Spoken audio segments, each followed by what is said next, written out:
నా క్వశ్చన్ ఏంటంటే ఇప్పుడు అనేక టెంపుల్స్కి మనం చాలా డబ్బులు ఇన్వెస్ట్మెంట్ చేస్తాం. ఇప్పుడు టెంపుల్స్కి డబ్బులు ఇన్వెస్ట్ చేసే బదులు ఎంతోమంది వృద్ధాశ్రమాలు ఉన్నారు, హాస్పిటల్స్ ఉన్నాయి, వాటికి డబ్బులు పెట్టొచ్చు కదా, టెంపుల్స్కి ఎందుకు పెట్టాలి? మ్మ్. చాలా మంచి ఇప్పుడు ప్రశ్న. నేను రోడ్డు మీద వస్తుంటే చాలామంది అన్నదా వాళ్ళు ఉన్నారు, వాళ్ళకు కూడా పెట్టొచ్చు కదా, దీనికి పెట్టే ఇన్వెస్ట్మెంట్. చాలా మంచి ప్రశ్న అడిగారు. మీరు ఎప్పుడైనా ఇదే ప్రశ్న ఎవరైనా మాల్ కడుతున్నప్పుడు వాళ్ళకి వెళ్ళి చెప్పారా? ఎందుకు ఇంత మాల్ కడుతున్నారండి, మీరు ఒక 3,000 కోట్లు 4,000 కోట్లు మీ బిజినెస్లో ఇన్వెస్ట్ చేయటం కంటే చక్కగా అందరికి పేదలకు పనిచేయచ్చు కదా అని మీరు ఎప్పుడైనా అన్నారా? లేదు. లేదు. ఎవరైనా 1,000 కోట్ల బడ్జెట్ మూవీ తీస్తుంటే, ఒరే మేము అందరం ఏం పర్వాలేదు, నువ్వు మూవీ తీయకపోయినా పర్వాలేదు, నువ్వు ఆ 1,000 కోట్లు దానం ఇచ్చేయి అని ఎవరైనా చెప్తారా? ఓకే. కానీ కేవలం దేవాలయానికి వచ్చినప్పుడే ఎందుకు మనం పనిచేయాలి? మిగతా అవును. ఎవ్వరు పంచినప్పుడు దేవాలయాన్ని దేవుడి దగ్గరికి ఎందుకు ఈ ప్రశ్న వస్తుంది?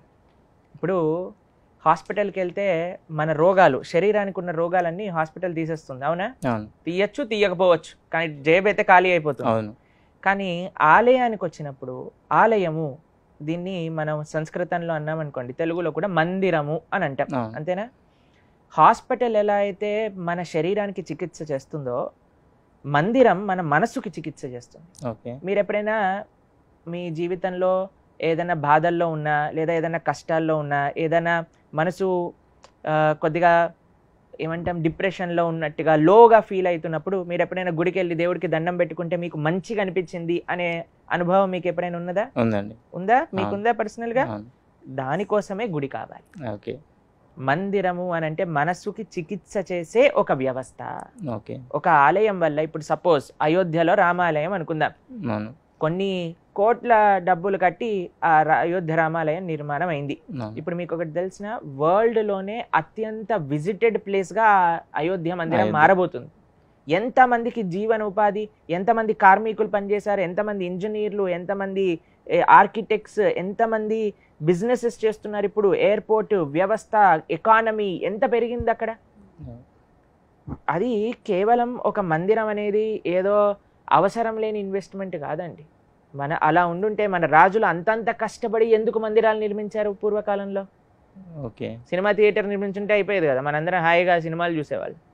సినిమాకి వెళ్ళి చూసి బయటకు వచ్చాక ఏ మోటివేషన్ రాదు, మనకి డిప్రెషన్ వస్తుంది, అనవసరంగా డబ్బులు తగిలేసాం ఈ సినిమాకి అని. కానీ గుడికి వెళ్ళి వచ్చినప్పుడు ఎప్పుడు మనకు అలా అనిపించదండి.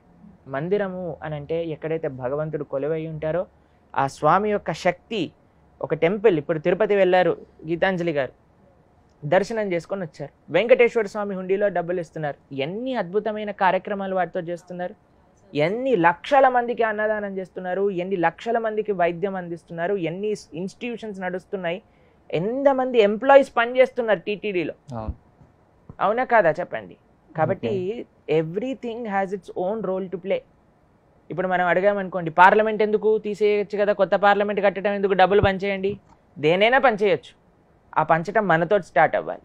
ఇప్పటి నుంచి ఏం చేయాలి అంటే, ఇలా ప్రశ్న అడిగే వాళ్ళందరూ వాళ్ళ జన్మదినోత్సవాలని, యానివర్సరీలని అవి ఇవి చేసుకోవటం ఆపేసి ఫస్ట్ ఆ డబ్బుల్ని పంచండి, దాని తర్వాత భగవంతుడి దగ్గరికి వద్దురు. కానీ మా స్వామి ఏమన్నాడుగా పాపం, ఇలానే నవ్వుతుంటూ ఉంటాడు కాబట్టి అందరు దేవుడిని టార్గెట్ చేయడానికి ప్రయత్నం చేస్తారు. అదే పక్కన వాడికి వెళ్ళి, రే నువ్వు ఇంత పెద్ద బర్త్డే పార్టీ ఎందుకు చేస్తున్నావు, అవసరం లేదు, నీ డాటర్ ఫస్ట్ బర్త్డే చేయటం అని అన్నారనుకోండి, ఇలాగ ఒక్కటి పీకుతాడు. కాబట్టి మనం జాగ్రత్తగా ఉంటాం అక్కడ. కాబట్టి మందిరము అనేది చాలా ముఖ్యమైన ప్రదేశం. మన సనాతన ధర్మానికి కేంద్రం మందిరాలు అన్నమాట. వాటిని చక్కగా మనం నిర్మింపజేయాలి. మందిరం ఏదో భగవంతుడు పూజలు చేసే ఒక ప్లేస్ కాదండి, అది వ్యక్తులు వెళ్ళినప్పుడు ట్రాన్స్ఫర్మేషన్ని కలిగించే ప్లేస్, మార్పుని, మనస్సు యొక్క మార్పు. దాంతోపాటు మీరు చూసారనుకోండి, మందిరంలో సర్వీస్, ఎంగేజ్మెంట్ ఎన్నో ఉంటాయి. కాబట్టి మందిరము అనేది మన సనాతన ధర్మానికి కేంద్ర బిందువు. ఓకేనా? ఓకే. సంతోషం. Thank you.